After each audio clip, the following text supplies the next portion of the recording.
The trade war between the world's two largest economies reaches far beyond their borders. We'll discuss how the US-China trade dispute is impacting developing countries from Africa to Latin America.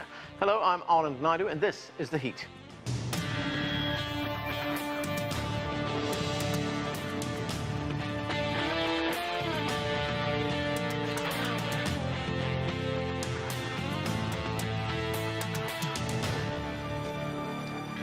There appears to be no end in sight to the US-China trade war. Since July, Washington and Beijing have levied 25% tariffs on each other's goods, worth $34 billion.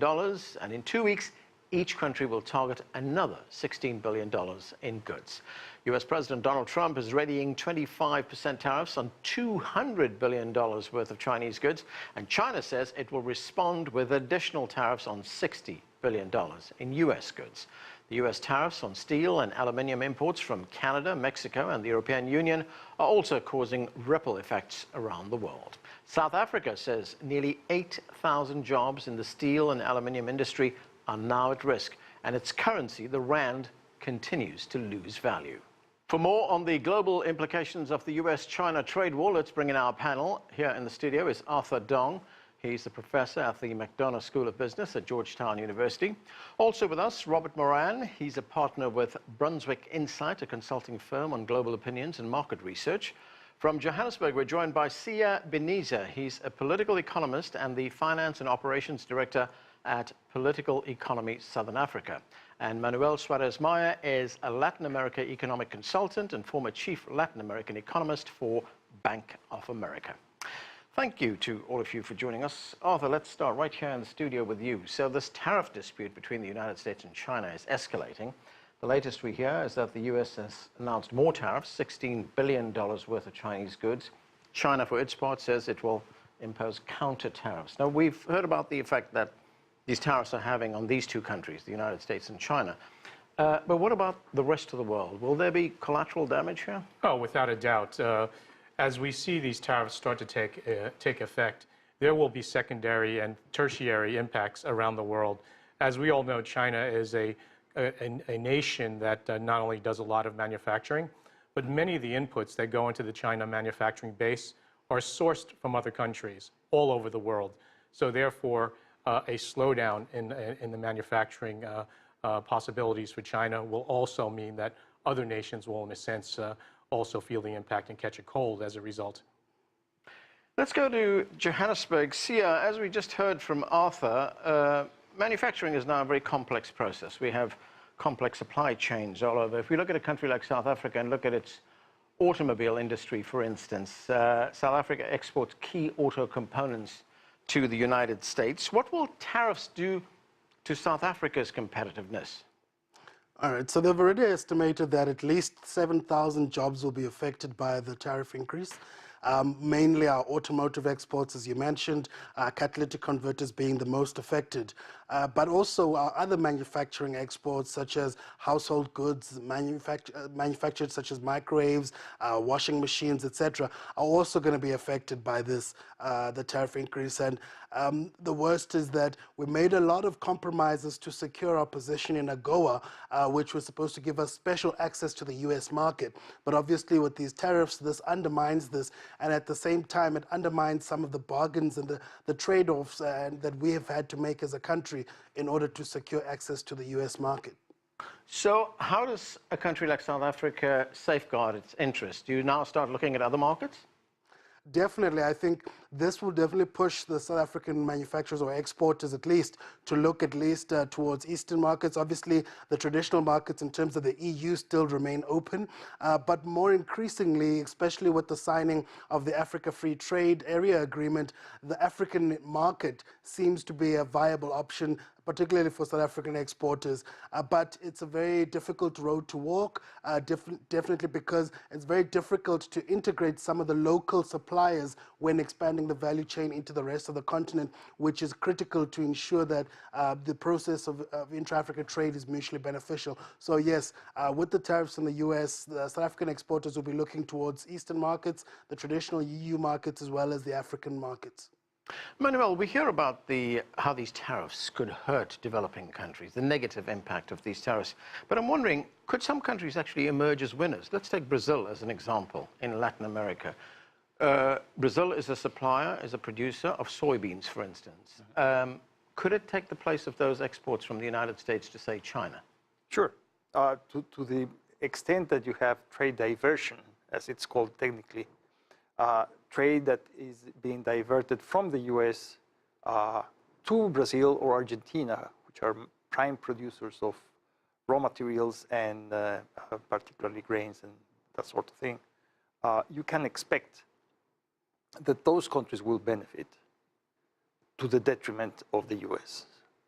But the losses are much greater than the wins. The overall balance of cost-benefit analysis of trade wars is negative in the general spectrum.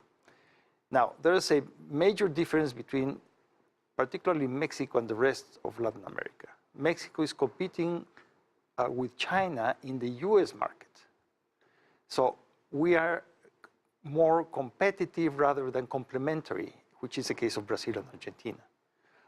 In our case, in the case of Mexico, it's going to be far more difficult to diversify and to increase our exports to China to compensate for the exports that will no longer be going to the US.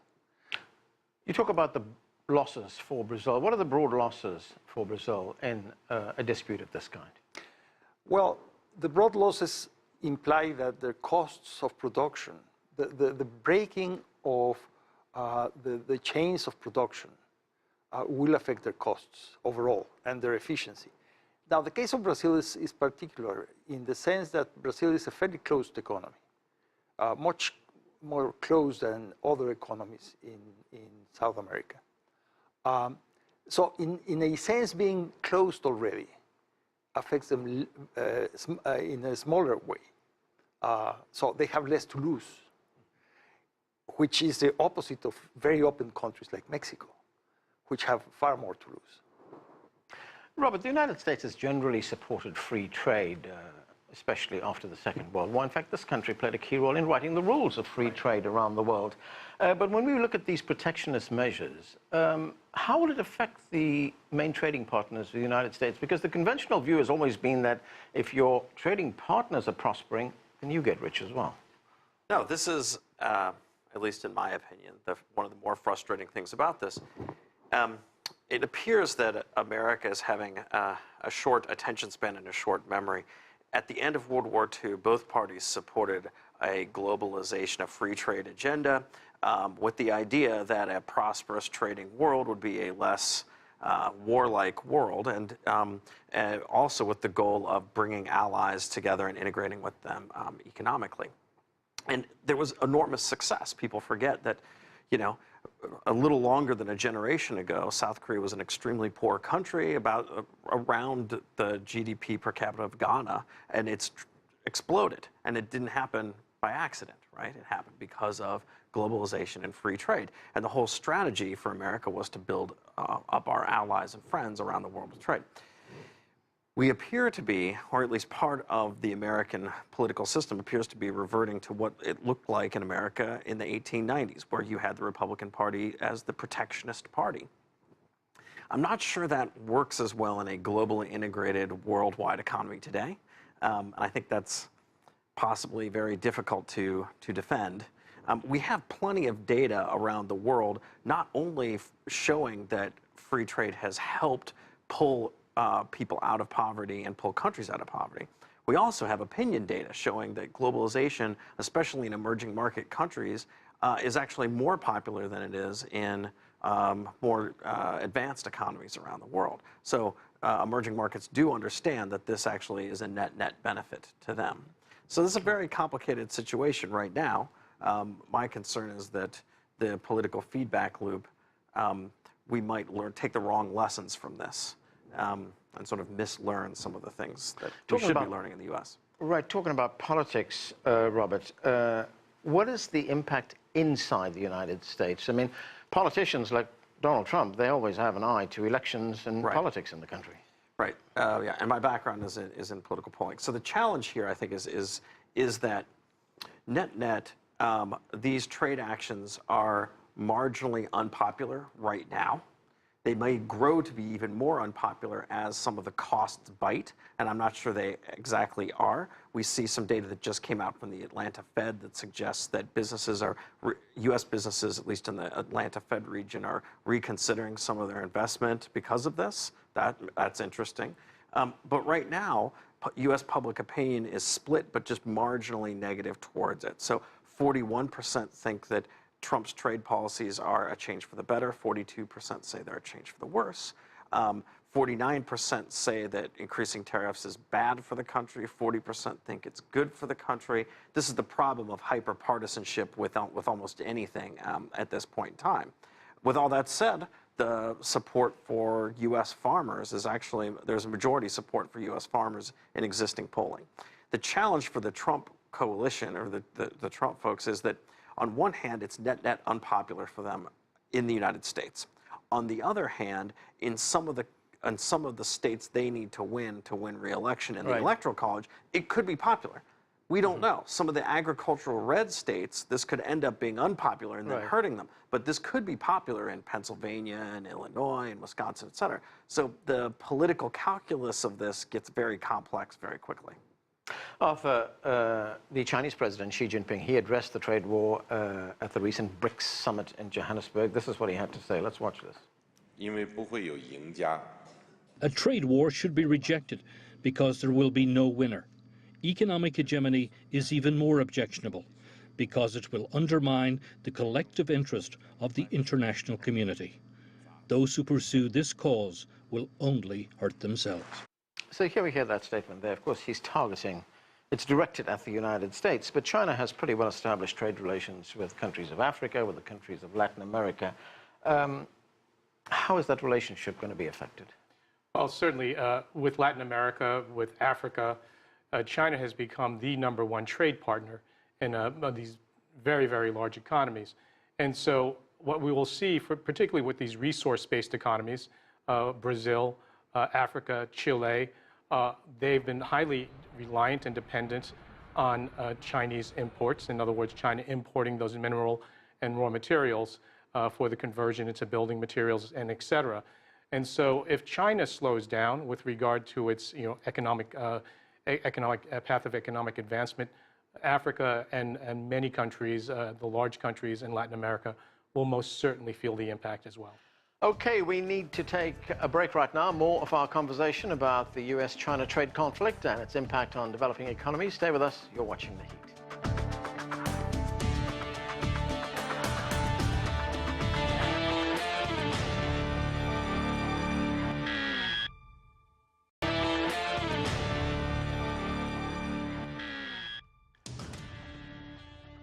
Welcome back to The Heat. The United States is now involved in trade disputes with China, Canada, Mexico, and the European Union, and the African nation Rwanda.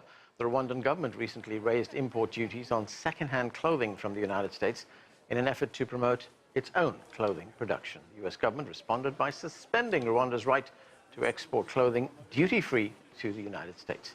Rwanda is now exploring opportunities with Chinese manufacturers. Let's get back to our panel, and I want to start with Sia in Johannesburg. Sia, I want to get to the Rwanda story in a moment, but let's look at South Africa. And if we look at China's relationship with Africa in general, actually, it imports large quantities of raw materials from Africa and then exports manufactured goods to African countries. When we look at a trade dispute like this, could that pattern of trade change? Could we see a country like, say, South Africa start exporting manufactured goods to China? Well, I think that's definitely a conversation that African leaders are looking forward to having at this year's FOCAC, the Federation for Africa and China Cooperation, because of the developing relationships that China has with the governments, particularly as a financier of infrastructure investment. And so there's a strong call for China to not only support infrastructure, but to support the industrialization of African countries more generally. Discussions at the BRICS summit that recently happened in Johannesburg were also centered around this and how the countries can actually cooperate and benefit benefit by integrating one another into regional value chains that are only or at least evident and mutually beneficial for all the BRICS countries. So definitely we might see that change in the future, but certainly not at this stage, given the surplus in terms of manufacturing capacity that still exists within China, despite the focus on its own internal consumer market. And so there's going to be very tight competition definitely moving forward, but where we might see African countries playing a significant role is in manufactured agricultural goods, so agro-processing, etc., seems to still remain a huge opportunity for African countries to play a role, given the surplus demand for food and the growing demand for food in China generally. Manuel, you talked about Mexico a few minutes ago. If we look at Mexico, I mean, it's not collateral damage here. There are certain Mexican products that have been directly targeted by the United States. Steel, aluminium, for instance, 25% on steel, 10% on aluminium. How are those industries affected in Mexico? Very badly, directly and indirectly, because they are affecting the production of cars. Mexico, you probably don't know, is today the second largest exporter of cars to the US. We surpassed Japan in that slot. Canada is #1, by the way, and just by little small amount. This is affecting the whole value chain in the car production and other goods that use intensively steel and aluminum. And you see the results of that already in the list of people who are asking for exceptions at the Commerce Department to be exempted from these tariffs because it's affecting their competitiveness and their bottom line. So this is having terrible effects. And one other thing which is terribly complicated, was mentioned before, shifting from one market to the other is very difficult and costly. Let me give you one little figure. In the 1970s, Mexico had a very anti-US leadership. And they were bashing the Yankees all the time and so on and so forth. And they tried to steer away from trade from the US. 80% of our trade came and went to the US. Today, with a much more open economy, much friendlier towards the US, 80% of Mexico's exports still go to the US. The issue on imports has changed because now we import far more from China than we used to. China is #2 trading partner of Mexico, and we have a trade deficit, by the way, something that to worry about, trade deficit that exceeds $60 billion. And you already hear the new administration people sounding exactly like Trump. We have to reduce the trade deficit. Yeah. And trade deficits or surpluses are neither good or bad. They're the results of a set of situations and economic policies far beyond trade.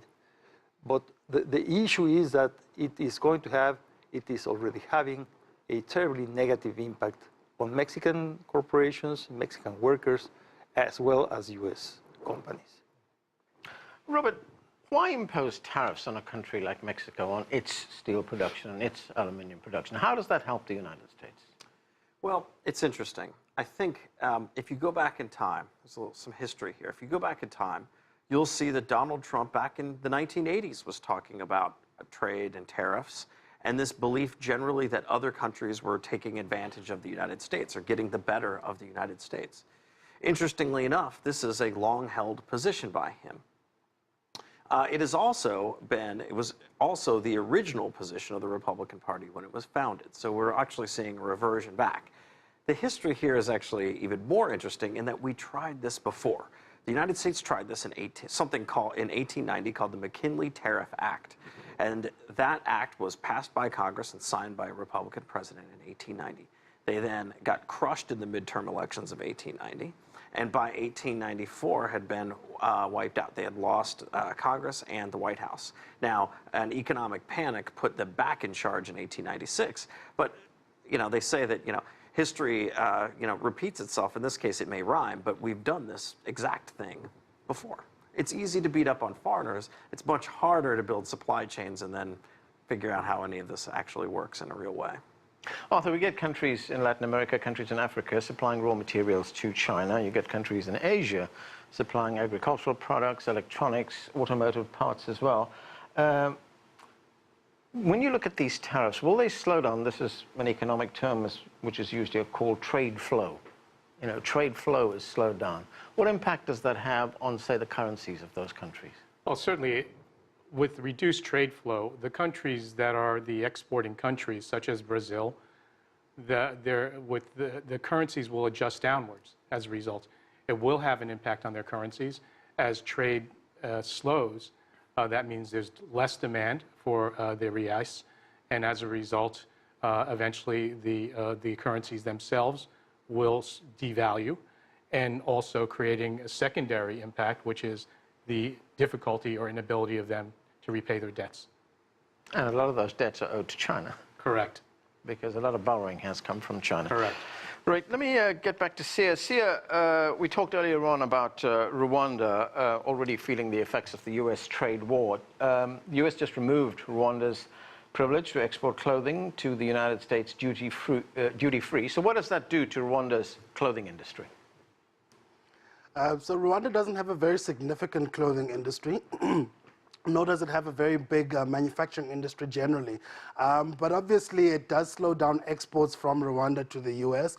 But at the same time, with the signing of the Africa Continental Free Trade Agreement, as well as the economic partnership agreements with the EU that the different regional economic communities are signing, this then reinforces the traditional markets such as the EU, as well as perhaps Southeast Asian markets, although the Southeast Asian markets may be highly competitive and may not be a direct market that Rwanda wants to export towards. They still have the opportunity to export at least to the African economies as well as the European economies through the partnerships and the trade agreements that are being set into place now. Manuel, we're talking about money, debts that are owed to China. I mean, if you look at some figures here, China lends more to Argentina, Ecuador, and Venezuela than anyone else. Its development bank invests more in Latin America than the World Bank and the Inter-American Development Bank. At the same time, Chinese demand for raw materials has fallen as well. Could that affect repayment? Oh, yes. Oh, yes. I think that China made the wrong bet in some of these countries. Look at the case of Venezuela. Venezuela is a basket case.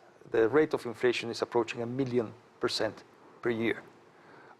Their capacity to repay their debts, any debts, is vastly and very fast disappearing. Chaos is going to ensue, and we already have economic chaos. So China is not going to collect their money from their loans from Venezuela, on top of which the production of oil in Venezuela has gone down sharply because they simply got rid of the people who knew how to do it. Something similar will happen with Ecuador, although to a lesser extent. The new government in Ecuador has been correcting many of the excesses of the previous administration. I don't see problems of that nature in Brazil. Brazil is a very large economy, and relatively speaking, the amount of debt acquired from China is much smaller than in the case of Ecuador or Venezuela.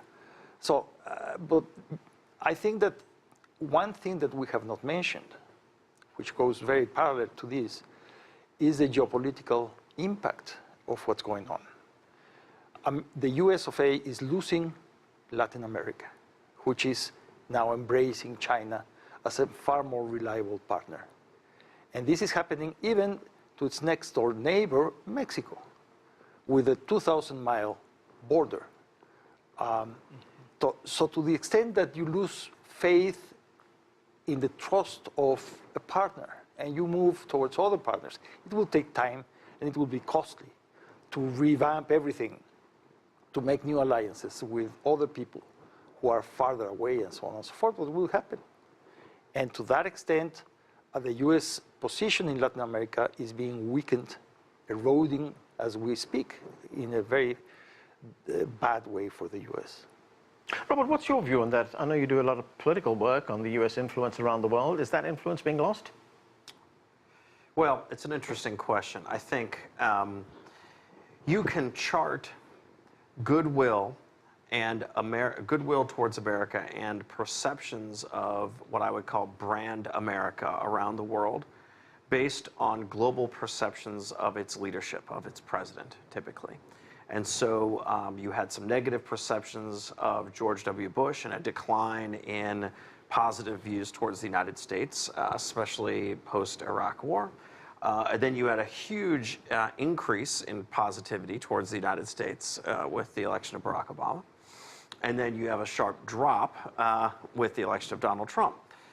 I think the Trump administration is doing some lasting damage to the brand of the United States, especially with some overheated rhetoric that does, I think, no one any good. And I think that eventually what harms the United States brand in the short run could in the long run. What you do on trade policy could also be pushing friends away. And I think that is, in the long term, worst interest of the United States.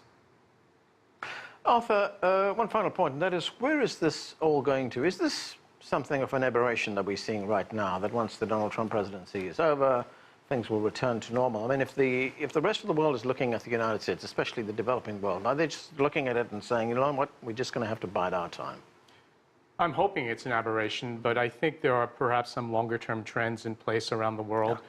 We're seeing that evidenced in the EU, and certainly a greater amount of this being evidenced here in the United States as well, that there's a rising tide of trade skepticism among the domestic populations of these great trading nations. And I think there may be a persistence of this even after the Trump presidency is over. And so hopefully we begin as a world to develop greater clarity on what's going to, proceed ahead. Okay, and that's where we have to leave it. Thanks to all of you for being with us. That's it for this edition of The Heat. I'm Anand Naidu in Washington, D.C. Thanks for being with us.